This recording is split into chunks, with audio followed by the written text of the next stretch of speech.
വവ്വാലിനെ കുറിച്ച് പറഞ്ഞു തുടങ്ങുകയാണെങ്കിൽ ഒരുപാട് തെറ്റിദ്ധരിക്കപ്പെട്ട ഒരു ജീവിയാണ്. പ്രേതകഥകളിൽ നമ്മളിൽ ഭയം ഉണ്ടാക്കാൻ വേണ്ടി വവ്വാലുകളുടെ സാന്നിധ്യം സ്ഥിരമാണ്. പക്ഷേ വവ്വാൽ ഒരു ഭീകരജീവിയാണോ ശരിക്കും? അല്ലെങ്കിൽ പ്രകൃതിയുടെ സംരക്ഷകനോ?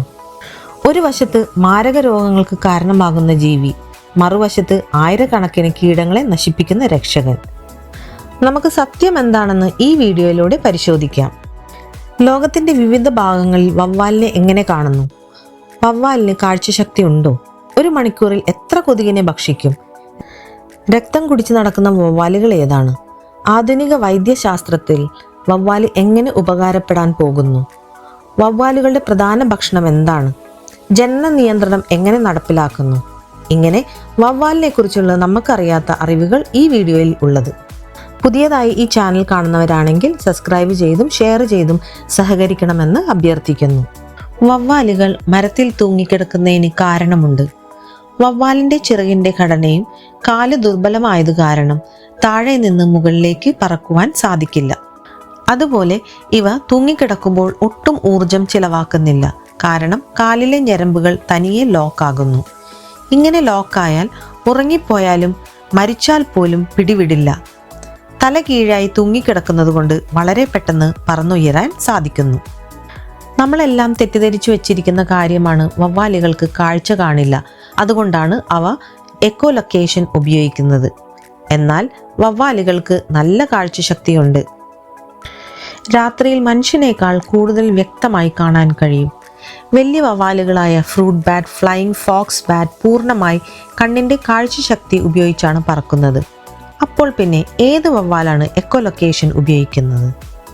മൈക്രോ ബാറ്റ്സ്, അതായത് ചെറിയ വവ്വാലുകൾ, അതാണ് എക്കോ ലൊക്കേഷൻ ഉപയോഗിക്കുന്നത്. അതിന് കാരണം ഇവയുടെ ഭക്ഷണം ചെറിയ പ്രാണികളാണ്. ഇവയ്ക്ക് പറക്കുന്ന പ്രാണികളെ വ്യക്തമായി മനസ്സിലാക്കാൻ കാഴ്ചശക്തി കൊണ്ട് ആകില്ല. എന്നാൽ എക്കോ ലൊക്കേഷൻ ഉപയോഗിച്ചാൽ വ്യക്തമായും കൃത്യമായും വേഗത്തിലും മനസ്സിലാക്കാൻ സാധിക്കുന്നു. ചില വവ്വാലുകൾക്ക് അൾട്രാ വയലറ്റ് രശ്മികളെ പോലും കാണാൻ കഴിയും എന്ന് പറയുമ്പോൾ അവയുടെ കാഴ്ചശക്തി എത്രമാത്രം ഉണ്ടെന്നൊന്ന് ആലോചിച്ചു നോക്കൂ. നിങ്ങൾ ചിന്തിച്ചിട്ടുണ്ടോ എന്തുകൊണ്ടാണ് വവ്വാലുകൾ പുറത്തുവിടുന്ന ശബ്ദങ്ങൾ നമ്മൾക്ക് കേൾക്കാൻ പറ്റാത്തത്? ഇവ പുറത്തുവിടുന്നത് 20,000 ഹേർട്സ് തുടങ്ങി 2,00,000 ഹേർട്സ് വരെയാണ്. ഇത് വളരെ ഉയർന്ന ഫ്രീക്വൻസിയാണ്. മനുഷ്യർക്ക് കേൾക്കാൻ സാധിക്കുന്നത് 20 ഹേർട്സ് തുടങ്ങി 20,000 ഹേർട്സ് വരെ മാത്രം. അതുകൊണ്ടാണ് ഈ ശബ്ദങ്ങൾ നമ്മൾക്ക് കേൾക്കാൻ പറ്റാത്തത്. വവ്വാലുകൾ പ്രകൃതിക്ക് നൽകുന്ന സംഭാവനയെക്കുറിച്ച് മനസ്സിലാക്കിയാൽ നമ്മൾ ഞെട്ടിപ്പോകും. 500-ലധികം സസ്യങ്ങളുടെ നിലനിൽപ്പ് തന്നെ ഇവരെ ആശ്രയിച്ചിരിക്കുന്നു. പ്രധാനമായും രാത്രി പൂക്കുന്ന സസ്യങ്ങളുടെ പരാഗണത്തിന്, മഴക്കാടുകളുടെ വ്യാപനത്തിനും ഇവയുടെ പങ്ക് വലുതാണ്. അഗാവെ, ഡ്യൂറിയൻ, വൈൽഡ് ബനാന, മരുഭൂമിയിലെ ചെടികളൊക്കെ നിലനിൽക്കുന്നത് ഇവരെ ആശ്രയിച്ചാണ്. കാർഷിക സംരക്ഷണത്തിന് ഇവ വഹിക്കുന്ന സേവനം വളരെ വലുതാണ്. ഒരു മണിക്കൂറിൽ 1000 പ്രാണികളെ വരെ ഇവ ഭക്ഷിക്കുന്നു. ഇവ ഇല്ലായിരുന്നെങ്കിൽ കീടങ്ങളുടെ ശല്യം മൂലം ലോകത്ത് കൃഷി അസാധ്യമാവുമായിരുന്നു. ഓർക്കുക, മണിക്കൂറിൽ 1000 കൊതുകുകളെ വരെ ഭക്ഷിക്കുന്നു. അങ്ങനെ പകർച്ചവ്യാധികളിൽ നിന്ന് നമ്മളെ സംരക്ഷിക്കുന്നു. ഒരു വവ്വാൽക്കൂട്ടം കോടിക്കണക്കിന് പ്രാണികളെയാണ് ഭക്ഷിക്കുന്നത്. പ്രധാനമായി ചെറിയ വവ്വാലുകളാണ് പ്രാണികളെ ഭക്ഷിക്കുന്നത്. പരാഗണവും പ്രാണി നിയന്ത്രണവും വിത്ത് വിതരണവും മാത്രമല്ല, ഇവയുടെ കാഷ്ടം ലോകത്തിലെ ഏറ്റവും മികച്ച ജൈവവളങ്ങളിൽ ഒന്നാണ്. ഈ കാഷ്ടത്തിലെ നൈട്രജൻ, ഫോസ്ഫറസ്, പൊട്ടാഷ്യം മണ്ണിലെ പോഷകാംശം വർദ്ധിപ്പിക്കുന്നു. വവ്വാലുകളുടെ കാഷ്ടത്തിൽ പൊട്ടാഷ്യം നൈട്രേറ്റ് ഉയർന്ന തോതിൽ ഉള്ളതുകൊണ്ട് 19-ാം നൂറ്റാണ്ടിൽ വെടിമരുന്ന് നിർമ്മാണത്തിന്റെ പ്രധാന ഘടകം വവ്വാലുകളുടെ കാഷ്ടമായിരുന്നു. പ്രകൃതിയുടെ നിലനിൽപ്പിന് ഏറ്റവും ഗുണം ചെയ്യുന്ന ജീവികളിൽ 3-ാം സ്ഥാനമാണ് വവ്വാലുകൾക്ക് ഉള്ളത്. 1-ാം സ്ഥാനം തേനീച്ചകൾ, 2-ാം സ്ഥാനം ഉറുമ്പുകൾ, ഈച്ചകൾ തുടങ്ങിയ ജീവികൾ, 3-ാം സ്ഥാനമാണ് വവ്വാലുകൾക്കുള്ളത്. ഒരു വലിയ വവ്വാലുകളുടെ കൂട്ടം ഒരു വർഷം 100 കോടിയോളം കീടങ്ങളെ ഭക്ഷിക്കുന്നു. ഇവ പ്രകൃതിക്ക് നൽകുന്ന സംഭാവന എത്രമാത്രം വലുതാണെന്ന് ഒന്ന് ഓർക്കുക. രസകരമായ വസ്തുത, വവ്വാലിനെ ലോകത്തിന്റെ പല ഭാഗത്തും പല രീതിയിലാണ് കാണുന്നത്. ചൈനയിലും ജപ്പാനിലും വവ്വാല് സന്തോഷത്തിന്റെയും ഭാഗ്യത്തിന്റെയും ദീർഘായുസിന്റെയും പ്രതീകമാണ്. കലകളിലും വസ്ത്രങ്ങളിലും കെട്ടിടങ്ങളിലും വവ്വാലിനെ കൊത്തിവെക്കാറുണ്ട്. എന്നാൽ യൂറോപ്പിലും അമേരിക്കയിലും ഇരുട്ടിന്റെയും മരണത്തിന്റെയും പ്രതീകമാണ്. തെക്ക് കിഴക്കൻ ഏഷ്യയിൽ വവ്വാലുകൾ ഭക്ഷണത്തിനായി ഉപയോഗിക്കുന്നു. ആഫ്രിക്കയിലാണെങ്കിലോ മന്ത്രവാദവുമായി ബന്ധപ്പെട്ടിരിക്കുന്നു. തല കീഴായി കിടന്നുകൊണ്ടാണ് ജീവിതചര്യങ്ങൾ എല്ലാം തന്നെ നടത്തുന്നത്. ഇവ ഉറങ്ങുന്നത്, ഇണചേരുന്നത്, കുഞ്ഞുങ്ങളെ പ്രസവിക്കുന്നത്, പാലൂട്ടുന്നതും ഭക്ഷണം കഴിക്കുന്നതും മലമൂത്ര വിസർജനം നടത്തുന്നതും എല്ലാം തന്നെ തൂങ്ങിക്കിടന്നുകൊണ്ടാണ്. മലമൂത്ര വിസർജനം നടത്തുമ്പോൾ ശരീരത്തിൽ വീഴാതിരിക്കാൻ ശരീരം അഡ്ജസ്റ്റ് ചെയ്ത് വാല് ഭാഗത്തെ ഉയർത്തി ക്രമീകരിക്കുന്നു. സാധാരണ വവ്വാലുകൾക്ക് നിലത്ത് കൂടി നടക്കാൻ വളരെ ബുദ്ധിമുട്ടാണ്. എന്നാൽ വാമ്പയർ വവ്വാലുകൾക്ക് നിലത്ത് കൂടി വേഗത്തിൽ നടക്കാനും ഓടാനും ചാടാനും ഒക്കെ കഴിയും. വൂൺലി വവ്വാൽ സ്വയം രക്ഷയ്ക്ക് വേണ്ടി വലിയ ചിലന്തി വലയുടെ സമീപത്തും ചിലപ്പോൾ ചിലന്തി വലയിലും തൂങ്ങിക്കിടക്കും.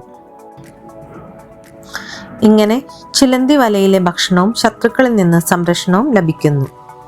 വവ്വാലുകൾ മാരകമായ രോഗാണുക്കൾ സംവഹിച്ച് നടക്കുന്നവരാണെങ്കിലും ഇത് മനുഷ്യന്റെ ആരോഗ്യരക്ഷയ്ക്ക് ഏറ്റവും ഗുണകരമായ ജീവിയാകാൻ പോവുകയാണ്.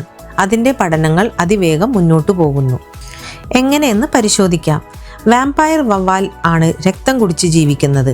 ഇവ രക്തം കുടിക്കാൻ ഇരയുടെ ദേഹത്ത് മുറിവുണ്ടാക്കും. അതിലൂടെ രക്തം കട്ട പിടിക്കാതെ ഒഴുകിക്കൊണ്ടിരിക്കും. ഇതിന് കാരണം ഇവയുടെ ഉമ്മിനീരിൽ ഡ്രാക്കുലിൻ എന്ന പ്രോട്ടീൻ ഉണ്ട്. ഇവ രക്തകട്ട പിടിക്കാതിരിക്കാൻ കാരണമാകും. അതുകൊണ്ടാണ് ഈ പ്രോട്ടീൻ മനുഷ്യരിൽ ഉപയോഗിച്ചുകൂടെ എന്ന ചിന്ത വന്നിരിക്കുന്നത്. പ്രധാനമായി സ്ട്രോക്ക് വരുമ്പോൾ ഈ ഡ്രാക്കുലിൻ അടങ്ങിയ മരുന്ന് കൊടുക്കുന്നത് വഴി രക്തം കട്ട പിടിച്ചത് അലിയിപ്പിക്കാൻ സാധിക്കുന്നു. ഇതിൻ്റെ ഗവേഷണങ്ങൾ നടന്നു വരികയാണ്. ഭാവിയിൽ നല്ല മരുന്നായി മാറുമെന്ന് കരുതാം. വവ്വാലുകളുടെ ശരീരത്തിൽ ധാരാളം മാരക രോഗങ്ങൾക്ക് കാരണമായ ബാക്ടീരിയ, വൈറസ് തുടങ്ങിയവ ജീവിക്കുന്നു. ഇവ എങ്ങനെ വവ്വാലിൻ്റെ ശരീരത്തിൽ എത്തി? വവ്വാലുകൾ വലിയ കൂട്ടമായിട്ടാണ് ജീവിക്കുന്നത്. ഏതെങ്കിലും ഒരു വവ്വാലിൻ്റെ ശരീരത്തിൽ വൈറസുകൾ എത്തിയാൽ അവയുടെ ശരീരം വൈറസിനെ നശിപ്പിക്കുന്നതിന് പകരം ശരീരത്തിൽ ജീവിക്കാൻ അനുവദിക്കുന്നു. ഇവ വലിയ കൂട്ടമായി ജീവിക്കുന്നതുകൊണ്ട് ഈ വൈറസ് മറ്റു വവ്വാലുകളിലേക്ക് പടരുന്നു. പ്രധാനമായി ഭക്ഷണത്തിലൂടെയാണ് വൈറസുകൾ വവ്വാലിലേക്ക് എത്തുന്നത്. ഇവ വേട്ടയാടുന്ന പ്രാണികളിൽ നിന്നും പരിസ്ഥിതിയിൽ നിന്നും ആണ് രോഗങ്ങൾ ശരീരത്തിൽ പ്രവേശിക്കുന്നത്.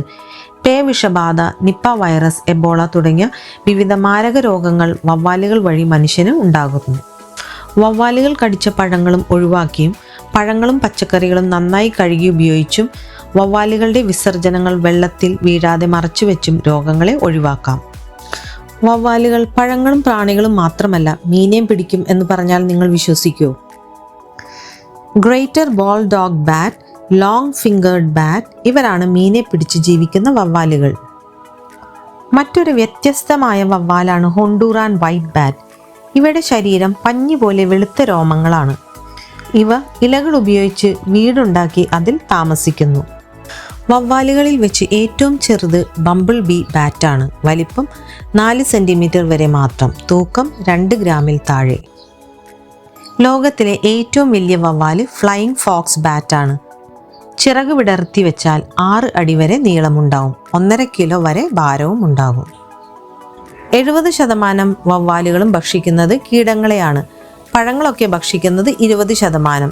തേൻ കുടിച്ച് ജീവിക്കുന്നത് 5%. നമ്മളെല്ലാവരും കരുതിയിരിക്കുന്നത് എല്ലാ വവ്വാലുകളും തല കീഴായി തൂങ്ങിക്കിടക്കുകയാണെന്ന്. എന്നാൽ disc winged bat, spotted bat, Honduran white bat തുടങ്ങിയ കുറച്ച് വിഭാഗങ്ങൾ ഇല, മരത്തടി, ചുമരിലൊക്കെ മുറുകെ പിടിച്ച് നിൽക്കും. തല കീഴായി തൂങ്ങിക്കിടക്കാറില്ല. മറ്റൊരു അത്ഭുതകരമായ കഴിവാണ് ജനന നിയന്ത്രണം. ഇണ ചേർന്ന ശേഷം ബീജം സുരക്ഷിതമായി വെക്കുന്നു. നല്ല കാലാവസ്ഥയും ഭക്ഷണ ലഭ്യതയും വരുമ്പോൾ ബീജം വളർത്തുന്നു. ഞാൻ കങ്കാരുവിനെ പറ്റിയുള്ള വീഡിയോയിൽ ഇതുപോലെ കഴിവ് കങ്കാരുവിനുണ്ടെന്ന് പറഞ്ഞിട്ടുണ്ട്. അതിന് വ്യത്യാസമുണ്ട്. കങ്കാരുവിന് ഭ്രൂണത്തിൻ്റെ വളർച്ച ആവശ്യം പോലെ കൺട്രോൾ ചെയ്യാൻ പറ്റുന്നു. വവ്വാലിന് ബീജം ആവശ്യമുള്ളപ്പോൾ ഉപയോഗിക്കാൻ വേണ്ടി സൂക്ഷിച്ചു വയ്ക്കാൻ സാധിക്കുന്നു. കങ്കാരുവിൻ്റെ അത്ഭുതകരമായ ജനന നിയന്ത്രണത്തെക്കുറിച്ചും അവയുടെ കൗതുകരമായ വിശേഷങ്ങളും താല്പര്യമാണെങ്കിൽ ഡിസ്ക്രിപ്ഷനിലുള്ള ലിങ്കിൽ ക്ലിക്ക് ചെയ്ത് കാണുക. രക്തം കുടിക്കുന്ന വവ്വാലിനെ പറ്റി കേൾക്കുമ്പോൾ ഓർമ്മ വരുന്നത് സിനിമകളിലെ ഭയാനക രൂപങ്ങളായിരിക്കും. വവ്വാലുകൾ 1400 സ്പീഷീസ് ഉണ്ട്. ഇതിൽ വാമ്പയർ ബാറ്റ്സ് എന്നറിയപ്പെടുന്ന 3 വിഭാഗം മാത്രമേ രക്തം കുടിക്കാറുള്ളൂ. നമ്മൾ വിചാരിക്കുന്നത് പോലെ ശരീരത്തിൽ കടിച്ചു തൂങ്ങിക്കിടന്ന് രക്തം കുടിക്കുകയല്ല, പകരം നിലത്ത് കൂടി ഇഴഞ്ഞു ചെന്ന് ഉറങ്ങിക്കിടക്കുന്ന പശുക്കൾ, കുതിരകൾ, പക്ഷികൾ തുടങ്ങി ജീവികളുടെ രക്തം പെട്ടെന്ന് വരുന്ന ഭാഗത്ത് ചെന്ന് കടിക്കുന്നു. ഇതിലൂടെ പുറത്തു വരുന്ന രക്തം നക്കി കുടിക്കുകയാണ് ചെയ്യുന്നത്. വളരെ വിചിത്രമായ സ്വഭാവം ഈ വാമ്പയർ ബാറ്റ്സിനുണ്ട്. വേറെ ഏതെങ്കിലും വവ്വാലിന് അന്ന് രാത്രി രക്തം കിട്ടിയില്ലെങ്കിൽ താൻ കുടിച്ച രക്തം ഛർദ്ദിച്ച് കിട്ടാത്ത വവ്വാലിന് കൊടുക്കും. പിന്നീട് എപ്പോഴെങ്കിലും തനിക്ക് രക്തം കിട്ടാത്ത അവസ്ഥ വരുമ്പോൾ തിരിച്ചു ലഭിക്കും. വവ്വാലുകളുടെ ഏറ്റവും വലിയ പ്രത്യേകതയാണ് ശബ്ദം ഉപയോഗിച്ച് വസ്തുവിൻ്റെ സ്ഥാനം, ദൂരം, വലിപ്പം, ചലനമൊക്കെ മനസ്സിലാക്കാനുള്ള കഴിവ്. എങ്ങനെയെന്ന് പരിശോധിക്കാം. ഈ ശബ്ദങ്ങൾ തടസ്സങ്ങളിലോ ഇരയുടെ ശരീരത്തിലോ തട്ടി പ്രതിഫലിച്ച് തിരികെ വവ്വാലിൻ്റെ ചെവിയിലെത്തുന്നു. ഈ പ്രതിധ്വനി വിശകലനം ചെയ്ത് ദൂരം, വലിപ്പം, വേഗത ഒക്കെ മനസ്സിലാക്കുന്നത്. പാറിപ്പറക്കുന്ന കൊതുകിനെയോ കുഞ്ഞു പ്രാണികളോ ഒക്കെ നമുക്ക് കാണാൻ കഴിയില്ല. എന്നാൽ വവ്വാലിന് ശബ്ദതരംഗം ഉപയോഗിച്ച് ഏത് ചെറിയ പ്രാണിയെപ്പോലും വ്യക്തമായി മനസ്സിലാക്കാൻ സാധിക്കും. നമ്മുടെ മുടിനാരിൻ്റെ വീതിയിലുള്ള വസ്തുക്കളെ പോലും മനസ്സിലാക്കാൻ സാധിക്കും. വവ്വാലുകൾ വൃത്തിയില്ലാത്തവരാണെന്ന് കരുതിയാൽ നമ്മൾ തെറ്റി. പൂച്ചകൾ മണിക്കൂറോളം ശരീരം നക്കി വൃത്തിയാക്കുന്നത് പോലെ വവ്വാലുകളും ശരീരവും ചിറകളുമൊക്കെ എപ്പോഴും വൃത്തിയാക്കി സൂക്ഷിക്കും. ദിവസത്തിൽ 15 മുതൽ 20 മണിക്കൂർ വരെ ഉറക്കത്തിലായിരിക്കും.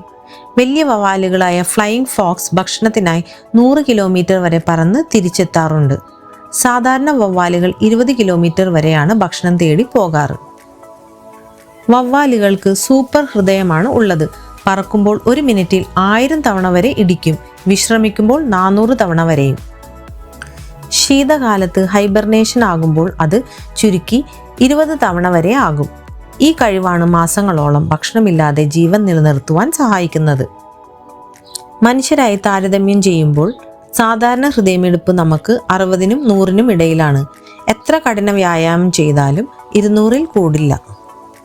ഇവിടെയാണ് വവ്വാലിൻ്റെ ഹൃദയത്തിൻ്റെ കരുത്ത്. ചില വീഡിയോകളിൽ ഇവ ദിനോസറുകളുടെ ഒപ്പം ജീവിച്ചിരുന്നുവെന്ന് പറയുന്നത് തെറ്റാണ്. ദിനോസറുകൾ ജീവിച്ചിരുന്നത് 6.6 കോടി വർഷങ്ങൾക്ക് മുൻപാണ്. വവ്വാലുകൾ ഇവോൾവ് ചെയ്ത് വന്നിട്ട് 5.2 കോടി വർഷമേ ആയിട്ടുള്ളൂ. പറക്കാൻ കഴിയുന്ന ഒരേ ഒരു സസ്തനിയാണ് വവ്വാല്. പറക്കുന്ന പക്ഷികളിൽ നിന്ന് വ്യത്യസ്തമാക്കുന്നത് ഇവയുടെ സസ്തനികളുടെ പ്രത്യേകതകളാണ്. കുഞ്ഞുങ്ങളെ പ്രസവിക്കുന്നത്, പാല് കൊടുക്കുന്നത്, ശരീരത്തിലെ രോമങ്ങളൊക്കെയാണ്. നമ്മുടെ വീട്ടിൽ വളർത്തുന്ന നായകളുടെ കുഞ്ഞുങ്ങളെ പപ്പി എന്നാണ് വിളിക്കുന്നത്. അതുപോലെ വവ്വാലുകളുടെ കുഞ്ഞുങ്ങളെ പപ്പ് എന്നാണ് വിളിക്കുന്നത്. വവ്വാലുകളുടെ കൂട്ടത്തെ വിളിക്കുന്ന പേരാണ് കോളനി. ഉറുമ്പിൻ്റെയും തേനീച്ചയുടെയും പെൻഗ്വിൻ്റെയും കൂട്ടത്തെ കോളനി എന്നും വിളിക്കുന്നു. വവ്വാലിനെ കുറിച്ച് ഇത്രയും കേട്ടറിഞ്ഞപ്പോൾ എന്തു തോന്നുന്നു? വവ്വാലുകൾ പ്രകൃതിയുടെ അതിജീവനത്തിന് ഏറ്റവും ആവശ്യമുള്ള ജീവിയാണോ, അതോ പകർച്ചവ്യാധികൾ കാരണം മനുഷ്യന് അപകടകാരികളാണോ? നിങ്ങളുടെ അഭിപ്രായം കമൻ്റായി ഇടുക. ഒപ്പം മറ്റുള്ളവരിലേക്ക് ഈ വീഡിയോ ഷെയർ ചെയ്യുമല്ലോ.